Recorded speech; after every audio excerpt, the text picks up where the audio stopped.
अस्सलाम वालेकुम। सुनो डिजिटल के साथ मैं हूं मोहम्मद सदीक और आज मैं मौजूद हूं वादी नीलम के सियासी मुकाम कैरन के मुकाम पे। और आज ईद का तीसरा रोज़ है। यहाँ पे सयाहों का बड़ा रश है और यहाँ पे जो सयाह आ रहे हैं वो क्या कहते हैं, आइए उनसे बात करते हैं और उनसे जानते हैं कि उनके क्या तासरात हैं वादी नीलम के बारे में और ईद पर सियाहत के हवाले से। अस्सलाम वालेकुम। पहले तो ये बताएं कि आप कहाँ से आई हैं और कैसा फील से आए हैं?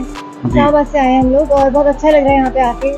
सब लोग बहुत अच्छे हैं, यहाँ के मैनेजमेंट वगैरह सब चीज़ें बहुत अच्छी हैं और यहाँ के व्यूज़ बहुत अच्छे हैं। तो थोड़ा सा सैड भी फील हो रहा है क्योंकि वो लोग आबाद नहीं है जो सामने हमारे हम देख रहे हैं, लेकिन देखिए फायदा में बाकी सब कुछ बहुत अच्छा है यहाँ पे। और अभी हम लोगों ने आगे भी जाना है, थोड़ा और भी ट्रैवलिंग करनी है मज़ीद भी। ईद का तीसरा रोज है और आपने वादी नीलम का रुख किया है। यहाँ पे आके आप LOC भी देख रहे हैं और दूसरी तरफ वीरानी देख रहे हैं और इस तरफ चहलकदमी देख रहे हैं, तो कैसा महसूस कर रहे हैं आप? बस एक दुख की एक फिजा है, मतलब कि अपना तो हम एंजॉय कर रहे हैं लेकिन जब उनको देखते हैं हमारा भी दिल चाहता है कि हम उधर जाएं।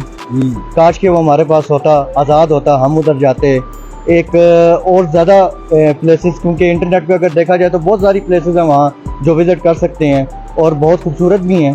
तो बड़ा एक है शौक़ है कि वहाँ अल्लाह करे हम जाएं और बस दूर से देख के जो है बस हाई कर सकते हैं और तो कुछ नहीं कर सकते। अल्लामा इकबाल ने ज़मीन पर जन्नत का कश्मीर को जन्नत से तशबीह दी थी, जबकि सयाहों का ये कहना है कि वो एक दिन ज़रूर अपनी जो है मकबूजा कश्मीर के बहन भाइयों के साथ आज़ादी से मनाएंगे। सुनो डिजिटल के साथ वादी कैरन से सिर्फ इतना ही, आगे चल के मज़ीद बात करेंगे। तब तक के लिए अल्लाह नेगहबान।